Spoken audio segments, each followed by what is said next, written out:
Good morning बच्चों। आज मैं आपको घनवाद में आगे पढ़ाने जा रही हूँ। कल जैसा मैंने आपको बताया कि ब्राक और पिकासो दोनों की मित्रता घनवाद के विकास में सहायक हुई और उन दोनों ने मिलकर जो प्रदर्शनी लगाई और लुई बॉक्सेल ने प्रदर्शनी की आलोचना करते हुए चित्रों का विचित्र है और इसलिए एक नाम निश्चित हुआ इस वाद का, घनवाद। 1908 में कुछ समय तक ब्राक व पिकासो ने एक साथ कार्य किया। इस काल के बाद उनके चित्र एक समान बन गए कि उन्हें पृथक करना कठिन था, किंतु सूक्ष्म निरीक्षण से ज्ञात होता है कि पिकासो के चित्रों में गतित्व व कल्पना पर बल है, जबकि ब्राक के चित्रों में नियंत्रण व स्थायी भाव के साथ रंग संगति व आकारों के अलंकारित्व का विचार किया गया है। घनवाद के आरंभिक काल में दोनों ने प्रत्यक्ष वस्तु या प्राकृतिक दृश्य के अंतर्गत आकारों का विश्लेषण करके घनवादी चित्र संरचनाएं की। अतः इस काल के घनवाद को विश्लेषणात्मक घनवाद भी कहते हैं। हम इस चैप्टर में पढ़ रहे हैं बच्चों की घनवाद को और कितने नाम दिए गए।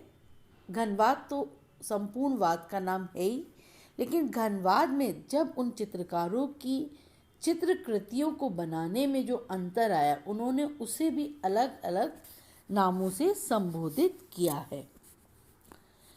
इस विश्लेषणात्मक घनवाद में वस्तुओं के घनत्व की चित्रों में रक्षा किए एवं कई जगह ज्यामितीय मूल आकारों की सहायता से अतिशयोक्ति रूप देकर घनत्व को बढ़ावा दिया है। अवकाश के शून्य तत्व रूप को हटाकर उसको भी क्षेत्रों के विभाजन द्वारा रचनात्मक अस्तित्व प्रदान किया गया है। छोटे बच्चे जैसे लकड़ी के गुटकों से मकान, पुल आदि बनाते हैं, उसी प्रकार पिकासो व ब्राक ने घनवादी चित्र रचनाएं की हैं और त्रिमूर्तीय जड़ सृष्टि का द्विमिति युक्त पृष्ठभूमि पर सफल अंकन करने की समस्या को भी प्रतिभापूर्ण तरीके से हल किया है। इस संबंध में पिकासो का निम्न विधान महत्वपूर्ण है कि राफेल के चित्रों में नाक का उभार नापा नहीं जा सकता, लेकिन मैं चाहता हूं कि मैं ऐसे चित्र बना सकूं जिसमें यह सब संभव हो। 1909 में पिकासो ने अपना चित्र 3 स्त्रियां पूर्ण किया। यह आविनियो की स्त्रियों का ही एक विकसित रूप था। 1910 तक पिकासो ब्राक के चित्रों में स्थानांतरण, पारदर्शिता वे पुनर्रचना के प्रयत्न नहीं थे।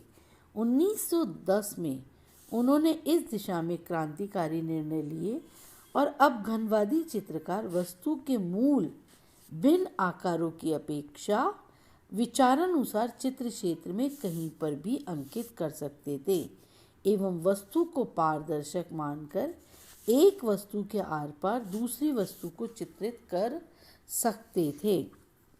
पिकासो व ब्राक मूर्तिकार की तरह वस्तु का चारों तरफ से निरीक्षण करके मूल सरल आकारों में विभाजन करके, जैसा कि हम रेंडरिंग में करते हैं, एवं उन आकारों की पुनः रचना करते वस्तुओं के भिन्न दिशाओं व दृष्टिकोणों से दृश्य प्रभावों को एक साथ अंकित करके उसकी समय रचना और आकार विशेषताओं को परिचायक चित्र बनाते। इससे चित्रकला को रचनात्मकता एवं मनोवैज्ञानिक महत्व प्राप्त हुआ एवं वह समय गतित्व की प्रणाली से मुक्त होकर स्थायित्व की प्रणाली में संपन्न हो गई।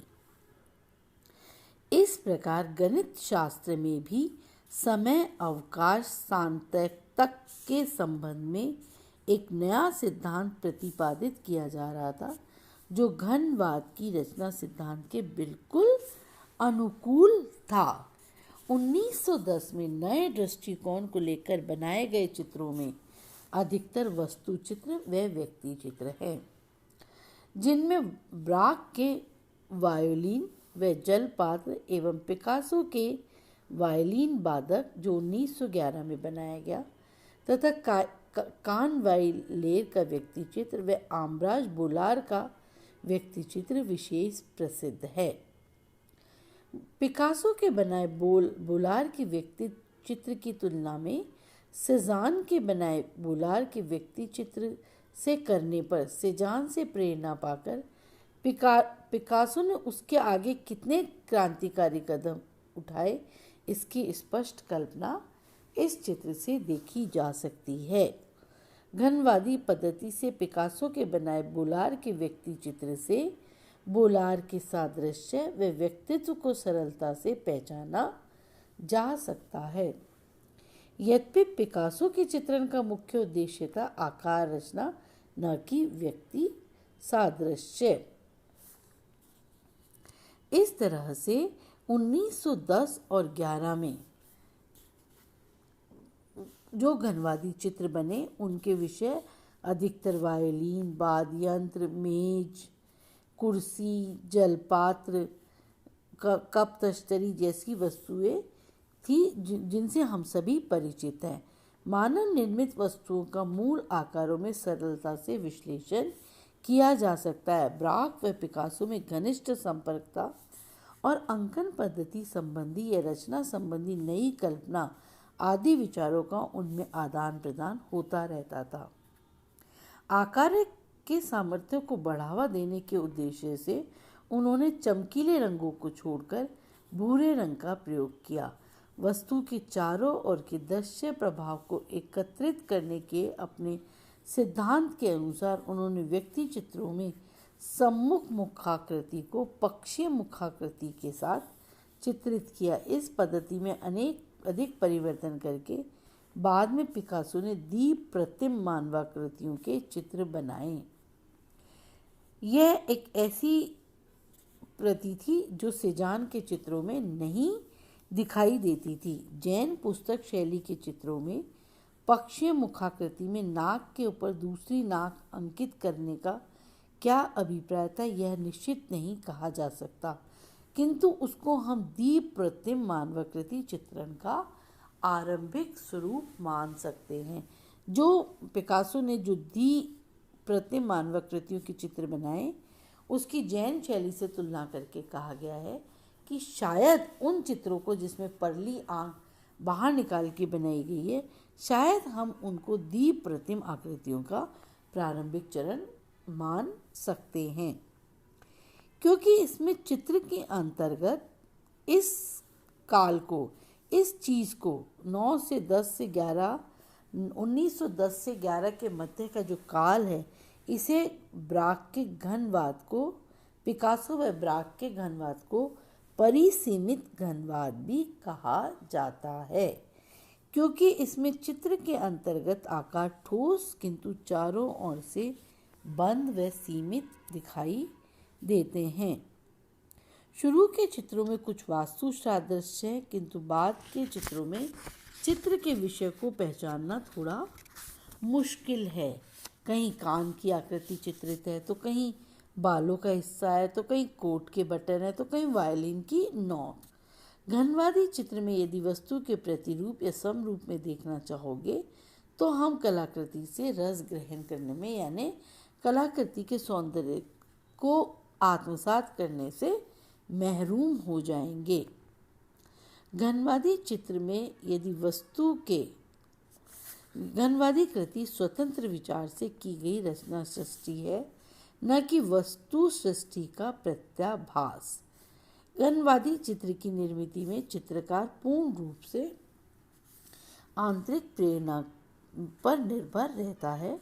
धीरे धीरे पिकासो व ब्राक ने आकारों के घनत्व की जगह समतल तत्व पर ध्यान केंद्रित करके स्थानांतरण की कल्पना का विकास किया एवं उनकी कलाकृतियों में वास्तु सादृश्यता वो नाम मात्र का ही रहा। 1909 में आकर घनवाद को बहुत सारे समर्थक मिलने लगे, यानी पिकासो व ब्राक के कई शिष्य बने, जिनमें ऑल्बेर, ग्लेस, मेजीजे, अर्ब, पिकाविया, लॉथ, सजान आदि इम्पोर्टेंट थे। 1910 में पोलिश चित्रकार लुई मार्कुसस ने घनवाद के सिद्धांतों के अनुसार सुंदर रंग संगति युक्त व कुछ आलंकारिक चित्र रचनाएं की। अब इसके आगे का मैं आपको नेक्स्ट वीडियो में बताऊंगी। धन्यवाद।